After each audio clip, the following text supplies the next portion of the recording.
Adish, which means salute from the highest to the highest. Adi is the pinnacle. Adish means send my support for the highest. Chapter 8. The way of the imperishable. The imperishable Brahman. Or that these chapters, they don't get any easier. But there's a similarity here in that the same thing is being said again and again in new ways. So I'm going to refresh on some terminology here and refine the terms, because this is the art of a retelling, and the understanding of Sanskrit. With any Sanskrit term, you can have over 70 definitions for any specific term. And even within those definitions, your view of the word as immanent or transcendent. When you're talking about the Atman, the soul, is the soul immanent or transcendent? The Paramatman, the supreme soul, immanent or is it within me or without? You're talking about Brahman, existence, consciousness, bliss. You have what? Saguna Brahman, Brahman with form, Nirguna Brahman, formless, absolute. You have consciousness, existence, bliss. What about the Purusha? Is that the soul? Is that the spirit? These many, many names and interpretations for Brahman. So the translation given to communicate, especially these chapters, since the chapters relating to the imperishable Brahman, is Brahman is your nature. And this is understanding the higher nature and the lower nature. So Brahman is considered the nature with form. And even within that, you have differentiations between matter, and you can have a formless form. The form within the formless. This is the Purusha. But both of these two terms reside within the context of Brahman. Purusha and Prakriti is Brahman, existence, consciousness, and bliss. You can think of Prakriti as your nature, which is, say, feminine qualities, nature. Purusha is the formless aspect. So what is being discussed beyond that is when Krishna is saying me, come to me, he's actually referring to something that is beyond Prakriti and Purusha. This is something that cannot be named, because as soon as you name it, as soon as I identify it as nature, absolute, something to be attained, then we're no longer talking about the formless, unchanging absolute.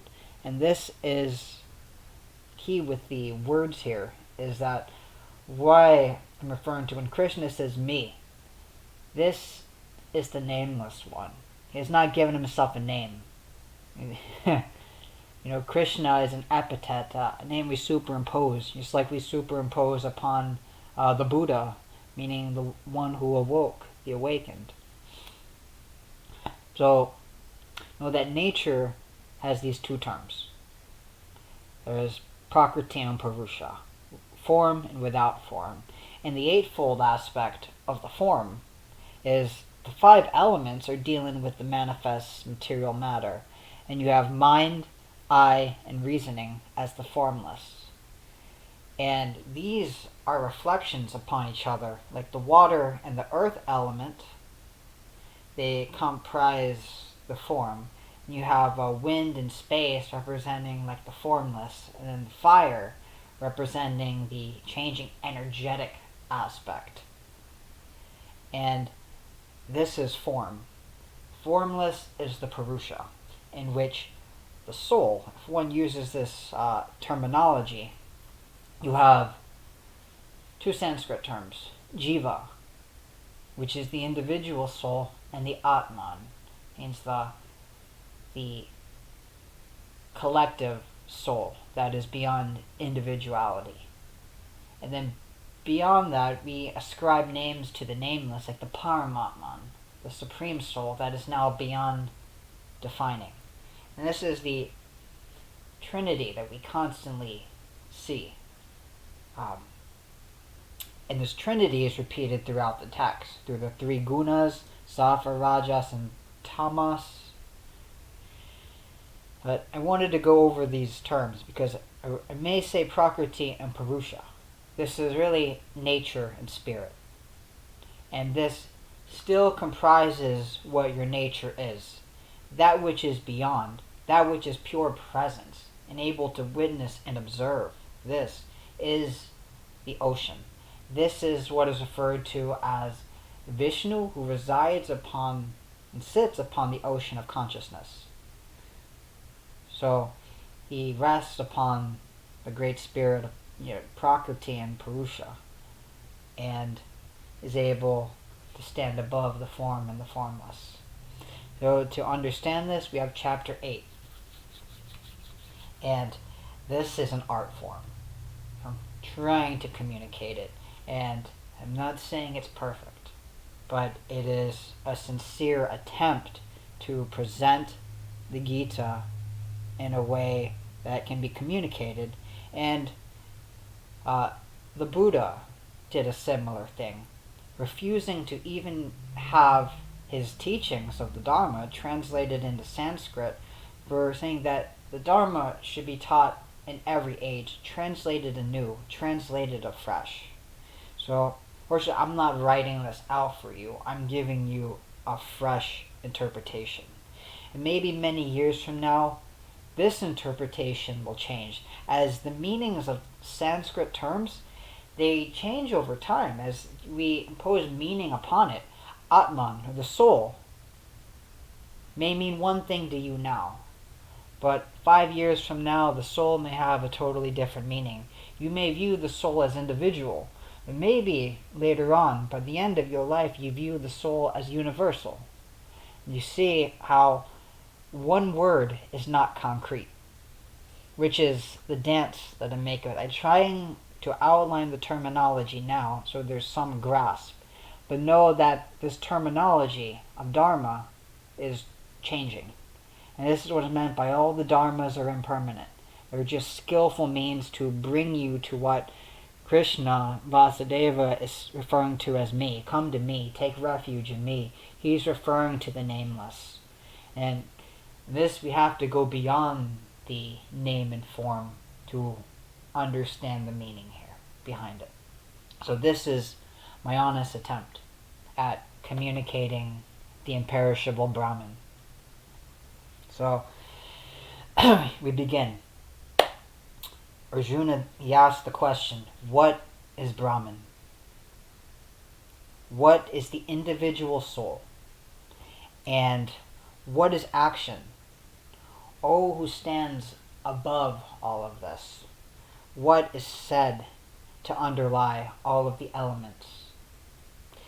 And what is said to underlie all the devas, the various gods? And who, O Mudasudana, lover of the goddess, who sustains all the sacrifices and offerings in this body? And in what way? And how? And again, how is the self, the presence, to be known in the time of death, and as well as those who have practiced this yoga of self-control? Arjuna has some grasping now of the certainty of what Krishna is saying. And so Krishna goes deeper. Brahman is the imperishable, which means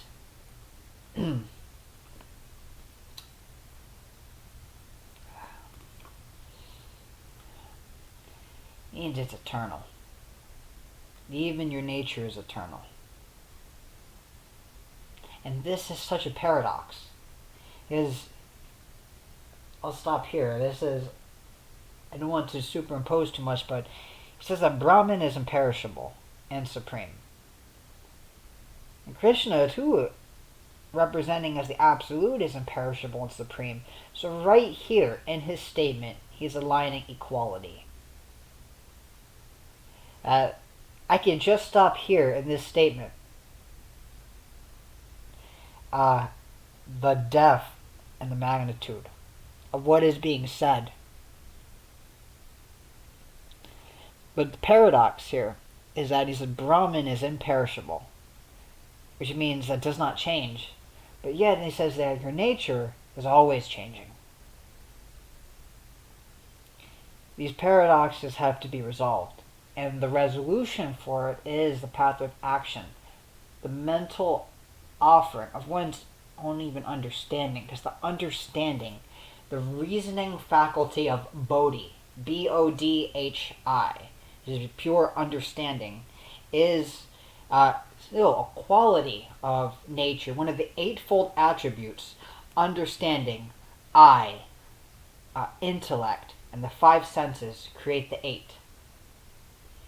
This eight is like an eternity, imperishable, and it does not die, but is equivalent with the Supreme Presence, represented by Krishna in embodied form, speaking to his dear, beloved devotee and friend Arjuna.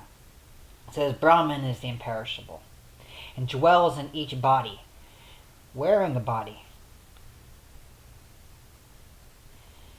Brahman is called the individual soul. So it means that each individual is inseparable from this nature of the Absolute, that which is always eternal. The only thing that will stop this now is the one who doubts this. And this doubt is to be overcome through the yoga that is outlined. Through the yoga of action, purifying one's heart and attachments. And then finally, one who actualizes this wisdom and knowledge of Brahman can now rest contentedly. So the offering of the oblation, which brings into existence all beings and supports them, is called action. All your actions as a individual, which is piece, portion of the universal, which is inseparable from the Brahman. One who recognizes this acts in this world for the benefit of the world, and this is what is meant by a sacrifice, as an offering. Your speech becomes an offering. Your feet become an offering. Your tasting becomes an offering. The hands, how they express, become an offering. So that which underlies all of the elements is the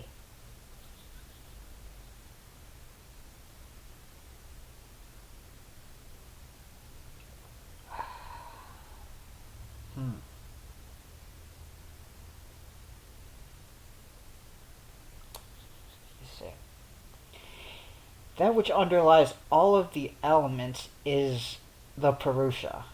Which means, trying to communicate this in a way I can understand. The Purusha, that which means that which everything is filled, that which lies in the body. So that which underlies all the elements is the Purusha.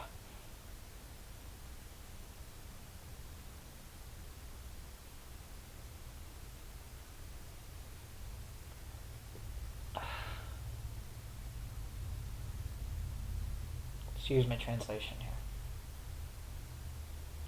I'm going to try again. So, the elements are comprised of nature.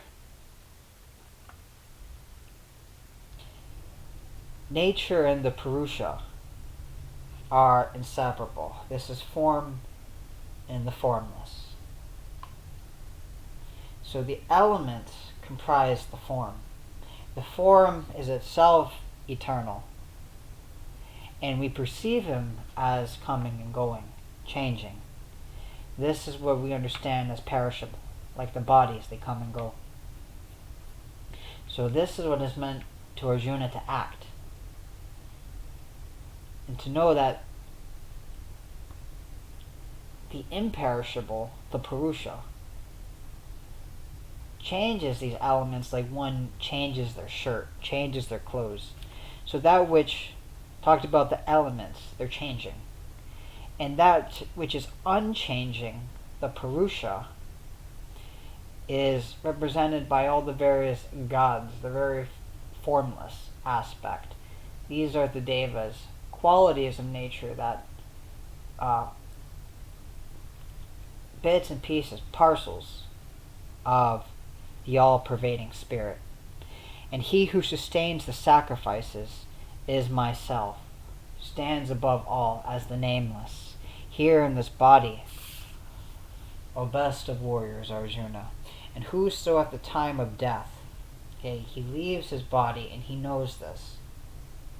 He knows which is changing and which is unchanging. All of the elements, so on, even with the mind, the eye, and the understanding, is changing.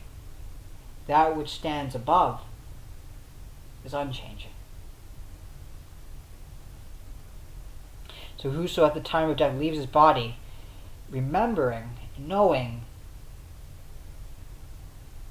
the presence alone, the nameless, he goes forth, he attains that state. And concerning this, there is no doubt. For there has never actually been a separation to begin with. He's saying from the beginning that you and the Brahman, you and nature, have always been alike. You two are like this, alike. Whatever objects a man thinks of at the time of death, at that final moment when he leaves his form, he attains that. And being absorbed in the thought thereof, absorbed in that nature. So, to the absolute, you go to the absolute. To the form, you go to the form. This is the wheel. So to stand above the wheel of the cycle of birth and death, one has to come to this understanding of what is the Brahman, what is underlying all of the elements as the changing, and understanding that which is unchanging, nameless and formless. Therefore, at all times, remember that which is aware is unchanging. That which is present itself is unchanging.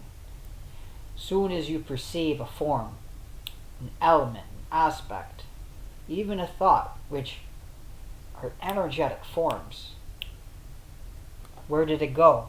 Changing. Just change. But awareness is unchanging. Aware of the thought like a fish arising from the ocean. So, remembering this at all times, holding this in mind, he remembers, remember me. And he instructs Arjuna to remember and fight, knowing that the elements are changing, but who you are is unchanging. What's more important, the unchanging or the shirt that you're wearing? So, do not mistake your fear for holding on to the shirt as the real. This is an attachment. The formless, say, is superior to the form, this aspect. But the paradox, too, is that it's equal at the same time. With your mind and understanding absorbed in awareness, you will surely come to this nature. So, in constant practice, engaged with discipline and not allowing the mind to wander away, he meditates on the Supreme. The resplendent Purusha reaches him. So the formless, he rests in the formless aspect of the higher natures of higher intellect, the eye, and the understanding, and witnessing all that which is a form, knowing that to be changeless, And even the sense of I, as the Purusha, the individual soul that is formless, even this is dissolved in awareness. All traces are offered.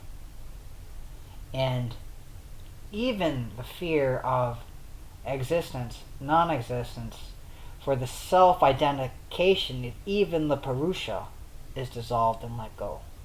Dissolved. The sense of I, which is an aspect of nature, dissolved. And what is the Purusha? What is the Spirit Supreme? It's he who at the time of passing away is steady in his mind. He's filled with love, and he's armed with the strength of yoga. Yoga has given him this realization and discerning of the changing from the unchanging. And he fixes his prana between the eyebrows, which is the seat of pure consciousness. This is the director here. The Purusha resides in this seat. Between his eyebrows, and he meditates on the omniscient, the all-knowing, and the ancient one, the ruler. And you see depictions of Indra, the god of thunder. He wields the thunderbolt. He also resides here. All of the gods are referred to. What underlies the gods? It's the Purusha, the formless. Or that you are inseparable from the formless. All of the gods reside within you. And this is a story here of Indra. He said that Indra is the deva of thunder and of the rain. He's also the chief of the celestials. And all of the celestials reside within you. And said that when one is walking this path, you will encounter certain obstacles. Indra, who fights for his throne, he fights for that sovereignty, and he upholds that sovereignty. The one to even recognize their equal with Indra, let alone with Brahman, one has to recognize that they are already sovereign. For those who are not ready, this is what is meant by the subjugation Indra has. He subjugates many foes with a thunderbolt. He may even send temptations and temptresses to seduce men and women alike with their desires, so that they kind of forget the path of yoga that they're walking. And there's many side distractions that come along the way. Residing within the Purusha, at the time of death, between the third eye, the mind becomes fixed and stabilized. And the sovereignty is actualized. This is the omniscient and the all-knowing, that everything to be known, all the various gods that we attribute as out there, Indra, Ganesha, the Rudras, the Marus, the Yakshas, the Gandharvas, they're all within you. The universe is within you. Seeing the universe is ancient, primeval, that is your nature. That universal spirit that has existed from beginningless time, that's the Purusha, what is meant by all-knowing and omniscient. He's the ruler, which means that you have leadership now, just how as Indra he rules over the gods. It means you have the self-control of the body, just how the electrical circuit of the brain is able to conduct electricity even to the tips of the toes. Some of the darkest areas, when your body is acting up, you not send electrical stimuli. You actually wield the thunderbolt. You wield the Vajra. Okay? This is no secret anymore. Secret's out. It's out of the box. Okay? You wield the Vajra. You are the dispenser of all, which means that you give the electricity. Because you are equal to Indra, equal to Brahman. So this realization is subtler than even the atom, even the smallest of matter. It's subtler than even that. Even the smallest particle, smaller than that. For it underlies all matter, underlies all form. Whose form, this Purusha, is beyond comprehension, beyond the intellect and the understanding. For it's formless, and even thoughts comprise form. And you understand this through quantum physics now as a thought, a wave, or a particle. It's seen that when the observer is there, all our thoughts become materialized as a particle, but when unseen, they're waves, formless. So, just like the sun is beyond all the darkness, he who thus meditates reaches this Purusha. So the darkness here, going beyond, is referred to the Maya, the veil that's cast over the eyes. So this is for a strong person to walk this path. One willing to wield the thunderbolt. It's not for the weak,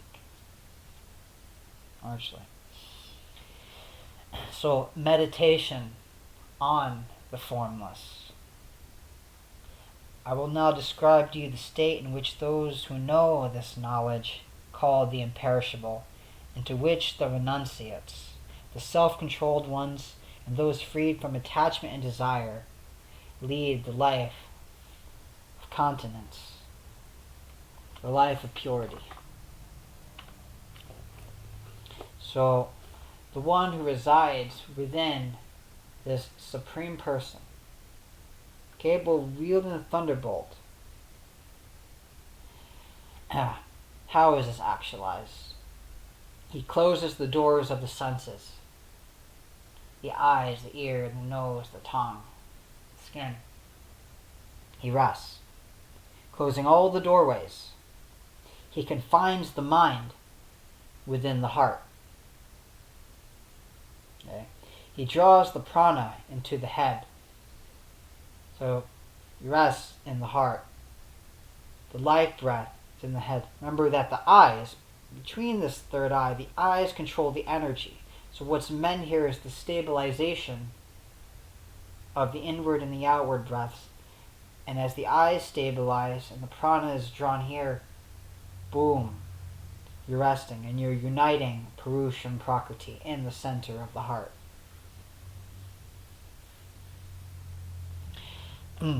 Engages then in the practice of yoga,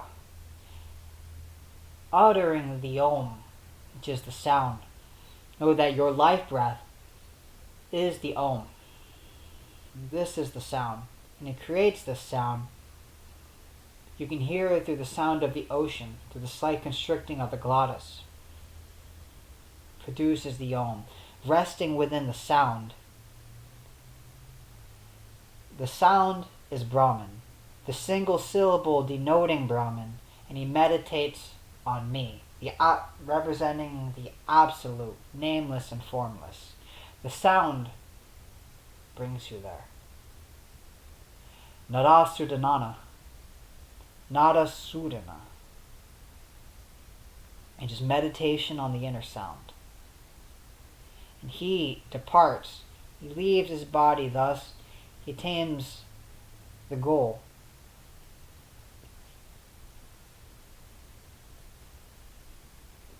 Liberation. Is free. So, the yogi who attains this,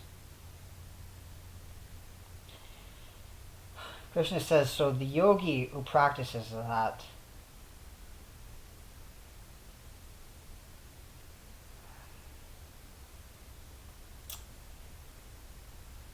access to the Supreme is always granted. I mean, the formless is always formless. It's always there. It's not cut off from some and unto others. It's available to all who actually sit and that you're going to meditate upon this. I'm easy to access, he says, even to the steadfast, those who constantly meditate on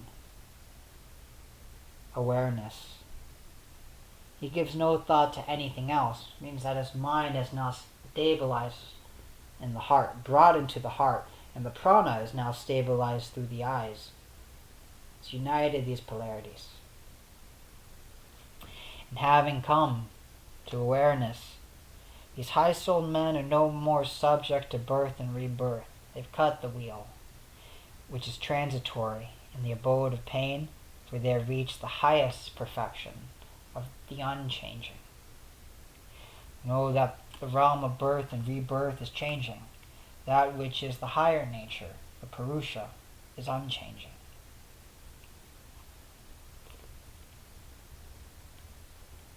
For the dwellers in all the worlds from the realm of Brahman downwards are subject to rebirth, Arjuna. But those who reach me as nameless, awareness, unchanging, there is no further return to embodiment. One does not have to take another unconscious birth. You've transcended even the name and form. You've cut the wheel at its root. You recognize that which is beyond name and form. So that which is witnessing all of this, one were to sit, reside within the center of the heart. The breath produces a sound which is the sound of Om, that reverberates upon the great ocean. The mind stabilizes this realization. All thoughts arise will change. This is changing. The form, comprised of the 5 elements, are in a constant state of change. They come, they go. The earth having the quality of hardness, the water having the quality of flow in the blood, changing. The wind coming, changing. Fire, heat, moving from cold, heat, temperatures changing. And space, which reduces the quality of sound. But even the sound comes and goes, but meditating upon the sound, which the wind brings you to, one rest in the Om, the eternal sound. And this, as those who know the day of Brahman, those who know that a day lasts 1,000 aeons, that the night of Brahman lasts 1,000 aeons, indeed are the people who know day and night. Okay. They've gone beyond the absolute, beyond Purusha Prakriti, and they see, okay, Purusha and Prakriti are like the fluctuations of day and night. This is the changing, the cycles. Know that this cycle is eternal. This is an eternal dance between the 2 poles. And it does not fight this pole anymore, but takes the pathway of light. This means that he now renounces Prakriti, goes beyond to the highest abode, frees oneself, and as approaching the day, approaching the light, say, all manifest objects come forth from the unmanifested, which means comes from the night, from the dark. And at the approach of the night, they emerge again into that which is unmanifested.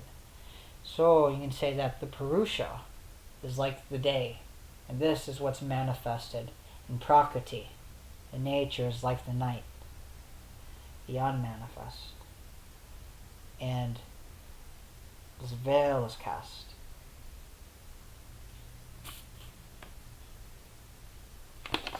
For it's like night, for all beings are asleep, slept in a nescience and a veil. like a darkness that's been cast over our eyes. And the recommendation here is to travel, to walk into the pathway of light. To renounce and go beyond the pathway of darkness. We're seeing that both dark and night are just qualities in nature. And one goes beyond that. The same multitudes of beings coming forth again and again, they emerge. It means day, night, come, go, they come and go, they come and go. And at the approach of night, and then they remanifest themselves at the approach of day. From the unmanifest to the manifest, from the manifest to the unmanifest. This is similar to what Krishna was saying in chapter 2. He says, it's amazing.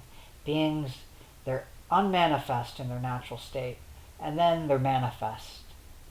And then they're unmanifest. It means like, you take birth, old age, death, you grow into adulthood, boom, you perish. The body dies. And then once again, you're unmanifest. And then everything that dies is born again. And everything that dies is born. And that which is born dies. In this constant cycle of day and night. This cycle is what is being referred to. And if you know that it is unavoidable, one does not grieve over this cycle. And this is understanding Brahman. Understanding the day and the night. But beyond this unmanifested, there is yet another unmanifested eternal being who does not perish when all beings perish. This is awareness. That is nameless, formless, eternal. This unmanifest is called the imperishable, for it's beyond the cycles of day and night. It does not change into day and night. It rests upon the ocean like Vishnu, residing upon, laying atop of the great ocean, dreaming of us as we dream of him. What does that symbolize? That symbolizes he is gone beyond all that has changed. The unchanging. It is said to be the ultimate goal of the highest good, and which those who reach it are never to return, never to come back. There's nowhere else to go, nowhere else to return to. You have reclaimed your nature. You have reunited with the lover. You have made the mudra of sanctity, purity, and you can delight in pure bliss. That is said to be the supreme abode. That is, the world now is your pure realm.